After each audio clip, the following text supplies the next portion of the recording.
Hi, this is Andrea Lingle, and welcome to Writing Practice. Today we have 2 more weeks in our series on writing basics. This has been really fun. I've really had to dig down as to why we're doing this and how it works, and it's been really good for me, so thanks for meeting me here. If you need to go get a pen and paper, run grab that real quick. Otherwise, let's get going. Today I'm going to teach you one of my favorite ways to write. This is for when you are trying to get started on something and you get stuck.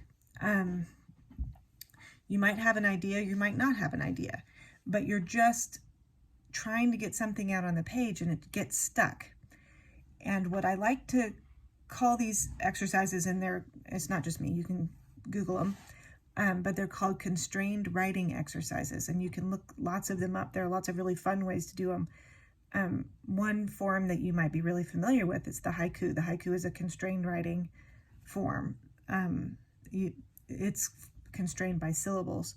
The one we're going to do today is called chaining, and that is where you take the last word of the sentence that you just wrote and you begin the next sentence with that word, and you can't deviate from that pattern no matter what, and it kind of forces you into thinking about what you're trying to say, clarifying what you're trying to say by trying to say it in a difficult container.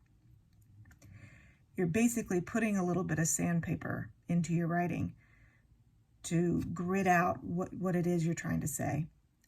I use this a lot when I'm trying to work up a question. If I'm trying to find a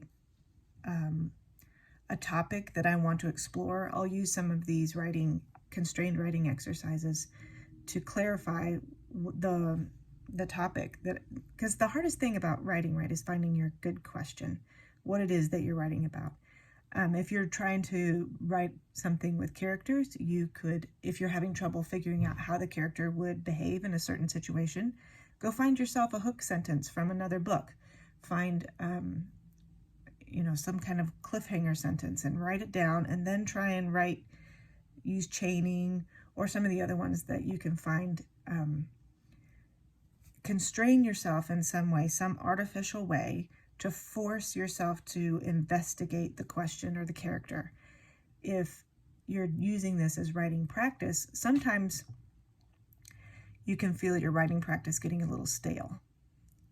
Maybe the prompts are, you're receiving the prompts, but you're just sort of writing them by rote. It's not real fresh or exciting. You can use constrained writing to kind of inject some energy into what you're doing. So this is a little different than what we normally do. You'll still have a timer, but I don't want you to write as fast as possible because this requires a little bit more thought. Because it's constrained, you can't just go fast and furious. That said, take the practice of writing past the inner critic into the constrained writing.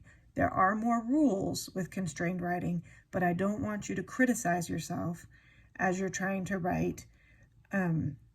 So that still, if you can bring that in, that'd be great. So what we're going to do for this experiment, and what I would like for you to do if you want to use this in your own writing practice, is find a great sentence that someone else has written.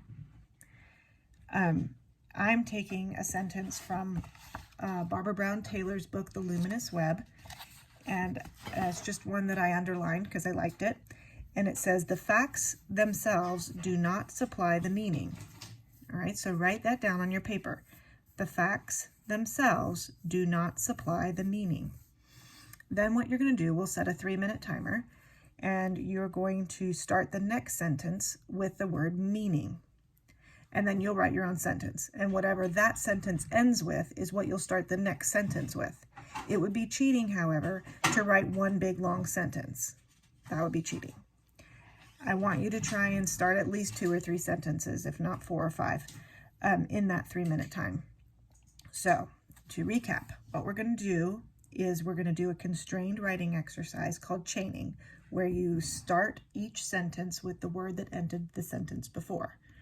We're going to start our we're going to give ourselves a starter from somebody else's work. The reason we do this is to make sure that we can get some external energy into our writing if it ever goes flat. Okay, so get your pen, get your paper, set your timer, 3 minutes. The facts themselves do not supply the meaning. All right, you ready?